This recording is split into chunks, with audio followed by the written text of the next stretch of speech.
পয়সা দিয়ে হুজুরও কিনতে পারবেন, অসুবিধা নেই। আমারে পয়সা দিবেন, খুশির চোটে আমিও দোয়া করে দিব, কোনো ব্যাপার না। কিন্তু মনে রাখবেন, জান্নাতের মালিক আল্লাহ রব্বুল আলামিনের চোখে ধুলি দেওয়া যাবে। কিন্তু হ্যাঁ, এর মানে এই না যে যারা অন্যায় করে ফেলেছেন তাদের এখন আর মাফ করার পাওয়ার কোনো রাস্তা নেই, সেটা বলছি না। কিন্তু যারা জওয়ান বয়সে অন্যায় করে ফেলেছেন এখনো তাদের মাপ চাওয়ার রাস্তা আছে। আমার এক পরিচিত হাজী সাহেব আছেন, এখনো বেঁচে আছেন, অনেক বয়স হয়ে গেছে। 2003-04 সনের দিকের কথা, আমি তখন মিরপুরের মণিপুরে এক মসজিদে আমি ইমামতি করি। তো এই মুরব্বী উনি ছিলেন একজন সরকারি কর্মকর্তা, পদের নাম বলবো না, বড় সরকারি কর্মকর্তা ছিলেন। তো উনি আমাকে একদিন এসে বলতেছেন, হুজুর বড় বিপদে আছি। আমি কি বিপদ? তো বলে যে আমার ছেলে মেয়েরা সব আমাকে পারলে খায়, মারতে আসে। কারণ আমি কয়দিন পর পর একটা জমি মাদ্রাসায় দিয়ে দিই, একটা মসজিদে দিয়ে দিই, একটা গরিবদেরকে দিয়ে দিই।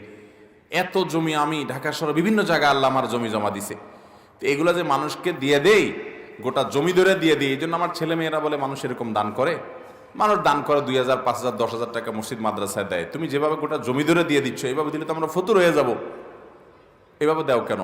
কারণ ছেলে মেয়েরা সব আমার বিরুদ্ধে খেপা, আমি কি করব? তো আমি বললাম, ছেলে মেয়ে যে খেপা এটা তো যৌক্তিক, তাদের খেপার কারণ আছে, আমি তো তাদের পক্ষে।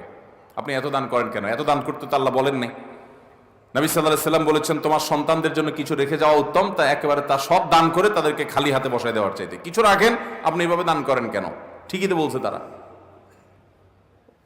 তখন ভদ্রলোক বড় নিঃশ্বাস ফেলে বলছেন, হুজুর আমার দুঃখ তো আপনিও বুঝলেন না। তা আমি কি বলেন দুঃখ কি? বড় দুঃখ হলো, বাবারে যে কয় টাকা বেতন পাইতাম কোন রকম সংসার, ছেলে মেয়েদের পড়ালেখা টেনে টুনে পার হয়ে যাইত।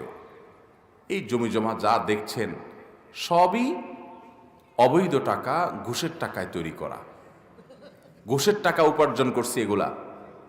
তখন আল্লাহর ভয় ছিল না, দুই হাতে কামাই করছি, এক এক কলমের খোঁচে অনেক বড় বড় অঙ্ক কামাই করে ফেলছি।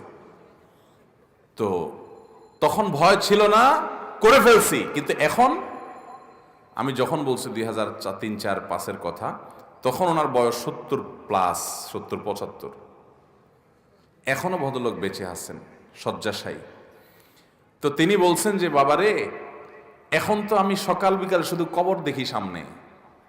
আমি বুঝতেছি আমার ছেলে মেয়ে সব ফুর্তি ফার্তার মধ্যে আছে, বাপের সম্পদ আয়েশ মজমাস্তি করে খাবে, ভোগ করবে, দাঁত কচকচ করতেছে, আমি কখন মরবো আর ভাগযোগ করে নিয়ে যাবে, আমি বুঝতে পারতেছি। কিন্তু আমি এটাও জানতে পারতেছি যে কবরে থোয়ার সাথে সাথেই তো আমার শুরু হয়ে যাবে জবাবদিহি। এই জন্য এগুলার মালিক তো আর খুঁজে পাওয়া যাবে না, এই জন্য দিয়ে আমি মুক্ত হচ্ছি, যাতে আমার আখেরাতে আমার ধরা খাওয়া না লাগে। কিন্তু ওদেরকে কে বুঝাবে?